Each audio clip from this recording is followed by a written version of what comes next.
Hello everybody, welcome back for some more Tekken 4. As far as I know, we finished everybody, but of course we still have characters that are, well, skin characters. So I guess we'll just start off with Eddie. As far as I know, hitting triangle should be the one to give us an alternate skin. Ah, so yes, he does get his own ending. There you go. Maybe. Maybe not. Maybe it's still Christy. It's still fucking Christy. God damn it. Well, we'll play him anyway. I think it's fair. Even if it is just a quote-unquote costume change, I think it's fair to still play him. Just for the sake of it.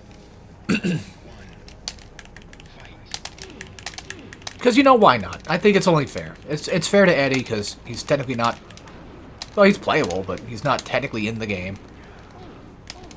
I understand why. I'm just saying, like, you know, that's just the way it is. He's just not technically here. But he does still exist in all our hearts, right?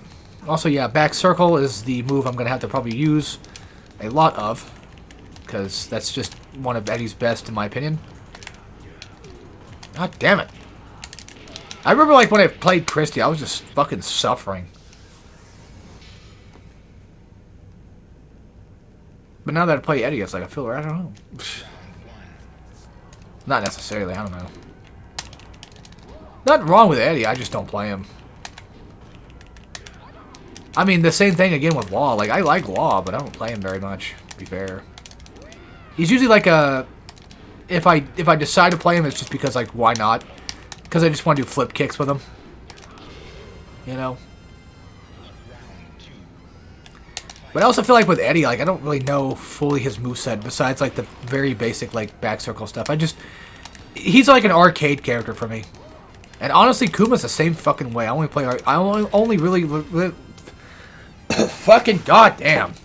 I only realistically play Kuma because of arcade mode. Typically. Or if I accidentally random it into Kuma, then I get Kuma that way. Akuma Matata. Also, that's the skin of Yoshimitsu I wish I was playing when we played Yoshimitsu. God damn, Great, I'm gonna throw tag thing up. God damn it. Sorry. I don't mean to do that, it's just... It's one of those things. I had to kind of clear it a little bit. It was fine earlier, but now all of a sudden it's not. Maybe I've done too much recording today, who knows. I want to go back and play Jin again. It was funny, when I was doing Melty Blood, that's basically how I felt a lot of the time. I was like, God, I love that character. I want to play that character again, you know? Also, for those that are wondering, am I going to do an arcade playthrough of Melty Blood? I don't know, probably not, but I always could. Put on, like, normal or something and try to beat it that way. We'll see. Also, this stage reminds me of Duke Nukem 3D. The expansion, Life's a Beach level. I forget what the expansion was called. I think it was just called, like... Fuck, what was it called? Caribbean expansion? I don't know. Caribbean expansion? I don't know. It's something. Whatever it was called, it had like a beach level, like the very first level, and that's what it always reminds me of. I never beat them. Never beat the expansions. I have beaten Duke Nukem 3D, it's just I've never beaten the expansions for it. I've beaten both, 64 and the regular one. The Megaton Edition, I think I beat World Tour, and that extra episode with it. I like Duke Nukem 3D. That's one I want to do a Let's Play of, but, yeah. I wouldn't mind owning that Duke Nukem 64. I played it back in the day on emulator, yes, I know. One of those guys. We all did. We all were emulator fellas back then. Admit it. Which is always weird, because, like, people always ask me, like, are you playing on emulator? It's like, typically, no.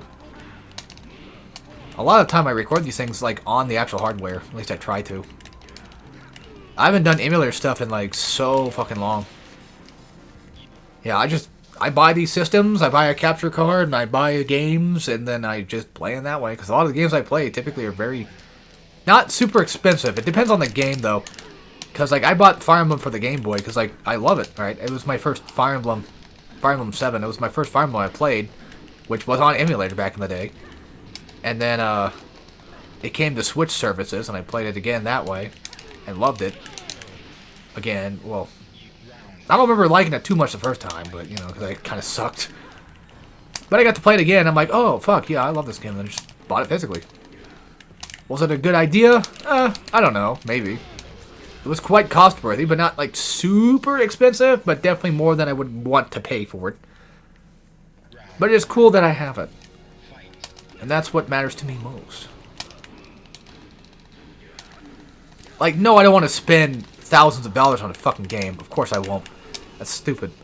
I usually try not to spend more than, like, 100. I feel like 100 on a game is typically, like, if you're getting, like, a complete edition of a game. You kind of just consider it like that, you know? It's like, oh, well, I got the complete edition of it, so that's why it costs so much. Even though I usually, you know, some of those games don't even have that, and I just end up buying a $100 game because somebody fucking ups the value like an asshole. Weirdly enough, God Hand is fucking expensive. Like, more than like 100. Like, I think last time I checked, it was like 130 something, but Amazon-wise, I don't know. I think it went up even more than that, and it's like, fuck off, man. Nobody should have to buy God Hand on PS2 for more than 100 fucking bucks. That's like a $20 game that you should buy that for. But you can buy it on PS3, so it's like, it's not, you know, it's not a thing that you can't find anywhere. Necessarily. So if you still want the game that bad, and you have a PS3, that'd be one way to get it. Which, thankfully, you still can. Because the stores are not shut down. Thank God for that. If they shut down the store for fucking PS3, we're all doomed. They almost did, too, but we would have been so fucking dead. So doomed. But yeah, I typically try not to buy games that are super butt fucking expensive, unless it's something that's like, okay, if I don't buy this now, I'll never get the chance again. For example, like, I had Wario World, but it was my parents' copy. They gave me their copy of Wario World, right? And then I gave it back to my brother, because, like, he still lives with the parents, but I gave it to him, because he is a Wario World fan. That's, like, one of his favorite games. I'm like, it'd be wrong if I took it, right? And now it's like, I could always go buy a copy of my own, but that thing goes up for anywhere from, like, 60 to, like, $100 fucking now. Which is just absolutely insane. Same thing with Mario Parties. Like, you try to go buy Mario Parties, and it's like, ooh. Mario Party 10, I don't know. Maybe that one might be a lot cheaper. I don't know. Like, even Wii U games, to an extent, can be pretty expensive. Devil's Third, I think, is like $300 or some shit. And I missed out on that one by a long shot. I didn't want to play it back then, but then I found out that I think Ninja Gaiden Director worked on it or whatever. I'm like, oh, fuck, I missed out. I could have played it. Itaragi, I think his name is. I always forget. But yeah, I think he worked on it, and it's like, god damn it, I could have played that game. And now it's too much fucking money to own. For a game that nobody really wanted to play back then anyway. Which is fucking horse shit. Honestly, I think value of a game should be based solely on whether or not the game's good. But it shouldn't be, in theory, it shouldn't be more than 60 naturally anyway, so yeah. We could skip these, but I'll probably just try to find like a different thumbnail for it.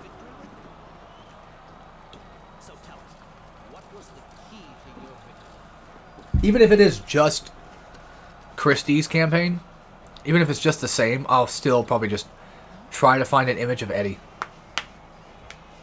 Like right there, for example. Like, that could be a good thumbnail for it.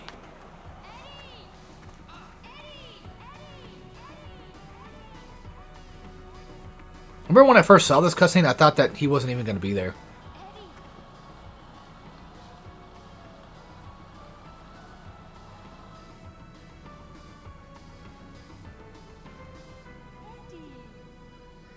Christy looks weird there. Like, her lips look non-existent. Anyway, that's it for this. Hope you guys enjoyed, and I'll see you all next time for some more Tekken 4. Also, I think Xiaoyu's getting uploaded today, like right now. So that's how you know, how I know what's going on. Thank you all for watching, and take care, everybody.